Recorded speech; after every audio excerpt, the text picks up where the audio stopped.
China को लेकर के भारत की बहुत दुविधा की स्थिति रहती है, क्योंकि चाइना का हम विरोध कर नहीं सकते क्योंकि उसकी कोई लॉजिकल वजह भी नहीं है। और वैसे भी चाइना के ऊपर हम इंपोर्ट में बहुत ज़्यादा डिपेंडेंट हैं, क्योंकि अगर हम चाइना को स्किप करें तो हो सकता है कि भारत में आर्थिक संकट आ जाए। ये कहने के लिए अच्छा है कि बाइकआउट चाइना, लेकिन जिस दिन चाइना ने अगर बोल दिया कि बाइकआउट इंडिया तो समस्या हो जाएगी। इसलिए थोड़ा सा लॉजिकल होने की ज़रूरत है। चाइना के पास आज दुनिया की सबसे बड़ी नेवी है, यहाँ तक कि अमेरिका भी डायरेक्टली भिड़ने का प्रयास नहीं करता है चीन से। और चाइना से दोस्ती हम कर नहीं सकते क्योंकि हमारे बॉर्डर डिस्प्यूट हैं।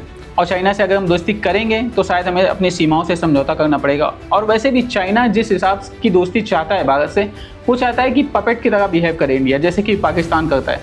और उस तरीके से भारत राजी नहीं है। भारत का मतलब है कि हमें बराबरी के लेवल पे ट्रीट करो, हम पाकिस्तान की तरह पपेट की तरह बिहेव नहीं कर सकते आपके साथ। तो इससे शायद चाइना राजी नहीं है, क्योंकि इसकी एक वजह है, क्योंकि भारत सुपर पावर बनने की दौड़ में है और कोई सुपर पावर किसी का पिछलग्गू तो नहीं हो सकता। लेकिन इसका मतलब ये भी नहीं है कि हम चाइना का विरोध करें। भारत की विदेश नीति कभी भी चाइना विरोधी नहीं रही है। हमने कभी भी चाइना विरोधी नीति या पॉलिसी नहीं अपनाई है। हालांकि जब बॉर्डर डिस्प्यूट होता है तब हम चाइना का विरोध करते हैं, चाइना की विस्तारवादी नीति के खिलाफ हम बोलते हैं, लेकिन कभी हमने चाइना की जो ह्यूमन राइट का वॉयलेशन करता है चाइना अपने देश में, उसके बारे में हम कभी नहीं बोलते। कभी हम खुले मंचों पर चाइना का विरोध नहीं करते क्योंकि चाइना में ह्यूमन राइट का वॉयलेशन हो रहा है, धर्म के नाम पे हो वो, चाहे पॉलिटिक्स के नाम पे हो। हम ऐसा नहीं बोलते क्योंकि इससे भारत का कोई हित नहीं है। और फॉरेन पॉलिसी केवल और केवल इंटरेस्ट पे चलती है।